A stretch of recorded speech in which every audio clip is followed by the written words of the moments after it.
ఏం బాగాలేదు మీకు చెప్పండి, ఏం బాగాలేదు సినిమా అంత బాగుంటుంది, ఎవడన్నాడు బాగాలేదని. అలాంటిది ఏం లేదు. రేటింగ్స్ కూడా చూసుకోండి 3.5 ఇచ్చారు. సినిమా ఎక్కడ కూడా తగ్గలేదు. అడిగా ఫస్ట్ హాఫ్ ఏంటంటే కొంచెం ఎక్కువ, ఫస్ట్ హాఫ్ కొంచెం స్లోగా ఉంది కానీ అక్కడ బోర్ అయితే కొట్టినారు. బట్ నిడివి ఎక్కువ తీసుకున్నారు మేడం. మన పవర్ ఫస్ట్ హాఫ్ తీసినప్పుడు ఎలివేషన్ లాంటి ఏమి లేకుండా స్లాప్ తో పంపించారు. బట్ సెకండ్ హాఫ్ వచ్చేప్పటికి ఏంటంటే only goose pumps elevation scenes తో పెచ్చెక్కిచ్చేసారనమాట. ఇంకా క్లైమాక్స్ అయితే స్టన్ అయిపోతారు. ఇంకా చూసినంత సేపు మన తెరనే చూస్తుంది కాబట్టి నీ పక్కన ఏం జరుగుతుందో కూడా చూడవన్నమాట. ఇంకా ప్రభాస్ గారు అమితాబ్ మధ్య ఫైట్స్ అయితే మాత్రం నెక్స్ట్ లెవెల్ అనిపించింది.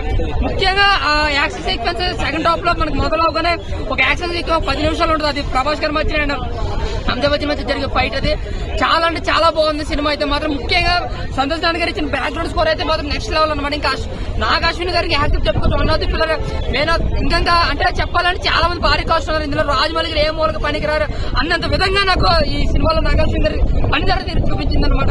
చెప్తారు కదా ఈ రేంజ్ లో మనం టాలీవుడ్ ఈ రేంజ్ లో తీయగలరా, మనకు మించి తీయగలరా అనేది హాలీవుడ్ అనుకునేలాగా ఈ సినిమాని తీశారనమాట. హాలీవుడ్ మన సత్తా ఏంటో చూపించే సినిమా ఇది. ప్యాన్ వరల్డ్ గా బాహుబలి ఎంత అయితే చూపించిందో ప్యాన్ ఇండియాగా, సో ప్యాన్ వరల్డ్ గా కూడా సత్తా చూపించే సినిమా కలికే మూవీ. ఇంకా ప్రభాస్ గారు అంటారా, ప్రభాస్ గారు ఇంకా రేంజ్ ఈ సినిమా మొత్తం మారి